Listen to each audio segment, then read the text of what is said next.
At 8:55 this Monday morning, Adam Schefter dropped news that Carson Wentz is deciding to go through with foot surgery that has spurred questions about what his availability might look like this season. As of right now, the Colts staff is saying that Carson Wentz is looking at a 5 to 12 week absence, with the preseason just a week away and the season 5 weeks away. The other team that is looking on to the situation and is also being affected is the Philadelphia Eagles. Back on February 18th, Carson Wentz was traded from the Eagles to the Colts, and the terms of the deal were that the Eagles would receive a third-round pick in the 2021 draft and a conditional 2022 second-round pick that could possibly turn into a first-round pick. Now, here are the conditions that will decide whether the Colts will send the Eagles a 2022 second-round pick or a first-round pick. And those conditions are that Wentz needs to play at least 75% of the Colts' offensive snaps for the 2022 conditional pick to be a first rounder.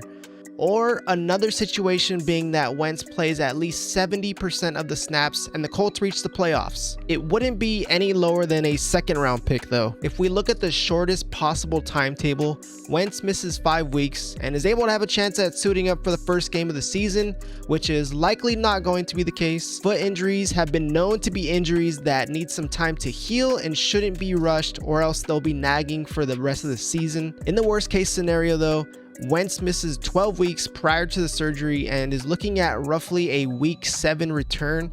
At that point, even though there is a 17th game added to the schedule, he would not see over 70% of the snaps this season. The Eagles are going to keep an eye on the Wentz situation around the 4 to 5 week mark, because he would either need to play every offensive snap for 12 games and the Colts make the playoffs, or 13 full games for them to get a first rounder next year. That would mean that Wentz would ultimately be out for 10 weeks, which seems like it would be on the longer end of the injury timeline and could very well be possible to see. Obviously, with the Colts having a roster to compete this season, this puts a damper on their start to the season and leaves them to decide who the starting QB will be if Carson does indeed miss extended time. But it also leaves the Eagles in a tough spot as well. With already 2 first round picks in next year's 2022 NFL draft, the other coming from the Dolphins, they were eyeing a possible 3 first round draft picks, which put them in the discussions around the league as a team in prime position to create a package centered around those 3 picks to make a huge splash at the QB position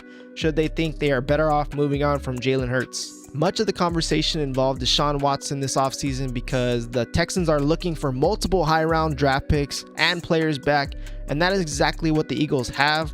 But the issues surrounding Watson at the moment is a whole other topic, and frankly, I think the Eagles need to see what they have in Jalen Hurts this season. If he produces and shows he belongs in the spotlight, not only would they have a franchise leader, but they would have him producing for a couple more years on a rookie deal. Nonetheless, it would make it that much harder for the Eagles to seek a trade of that magnitude if the first round pick ends up being a second rounder. We will have to monitor the absence of Wentz, but hopefully he can come back sooner rather than later for the Colts and Eagles' sake. Both sides would be winners if Wentz was on the field healthy, helping the Colts win games. Anyways, what is your guys' thoughts on the injury? Do you think the Colts drop early games in the season if Wentz has to miss extended time? Or are they going to make a trade for a veteran QB? That's all from me today, guys. It's been Bonzo. I'll see you guys in the next video.